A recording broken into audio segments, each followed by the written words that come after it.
So, in the previous video, we talked about the equation of a circle, and we talked about how it was like kind of similar to an equation of a line, y equals mx plus b. So this right here is an equation of a circle, x squared plus y squared equals 16. The radius for this thing is 4, and it's centered at 0, 0. So far we've only talked about ones that are centered at 0, 0. So if I wanted to sketch its graph, I feel like it's always hardest to draw a circle when you got a grid already. But anyway, it's supposed to be a circle. But here, so if you wanted to sketch its graph, you would go ahead and you would draw your circle like this and label your points 4, 0, 0, 4, etc. all the way around. That should be easy. You should be totally cool with that. So now what we're going to talk about is how to move the circle side to side or up or down. So I want you to take a look at this equation right here and realize that it's kind of just a twisted form of one of these. So first off, I have an x squared in this equation. Here I've got an x minus 3 squared, so it's kind of like an x squared with some stuff. Then I've got a y squared here, and here's a y squared with some stuff, so it's y plus 5 squared. And here I had 16, which told me the radius was 4.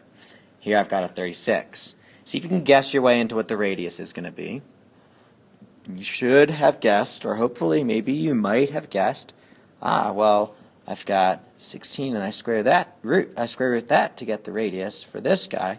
So since I have 36 here, I can square root that to get that the radius is going to be equal to square root of 30. I'll write it out. Square root of 36, which gives me 6.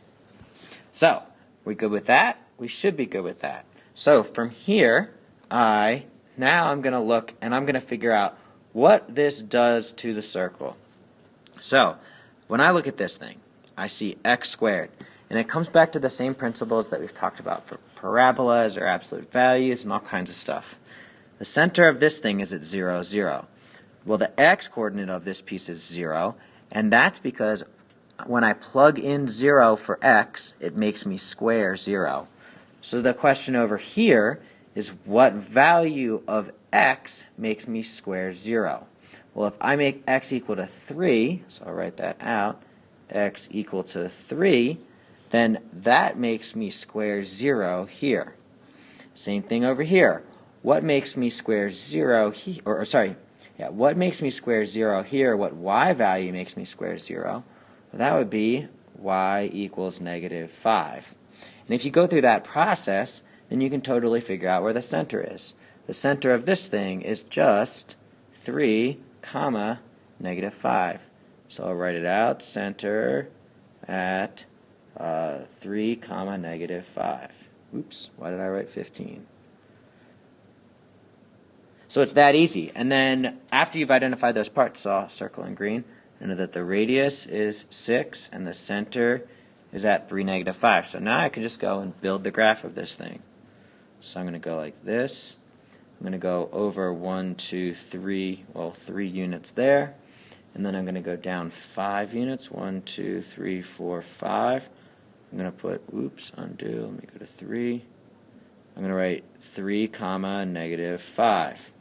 Now I've got to build my radius part out, right? So once I have that center there, I can go up 6, because the radius is 6, left 6, down 6, right 6.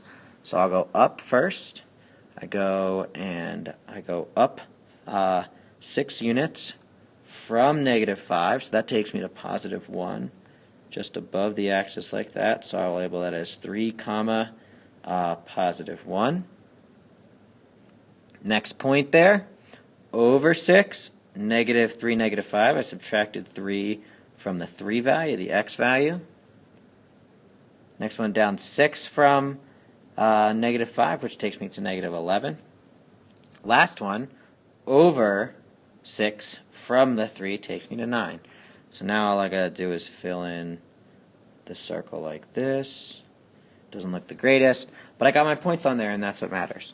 So that's how we graph a non-zero, zero-centered circle based on the equation. You should also be able to give me the equation of a circle given the different points on it, or given the center and the radius, or the center and like one of these points out here. You should be able to figure out what the radius is. For example, if I told you it was 3, -5, and it included this point, or the center was 3, -5, and the circle included this point, you should be able to count up 6 units to get that radius. Another thing you could do is I could give you a point out here, and you could calculate the radius by using Pythag to get that distance, and then you have the radius and the center, and you should be able to find the equation of that one. So you'll see various types of that in the next couple problems.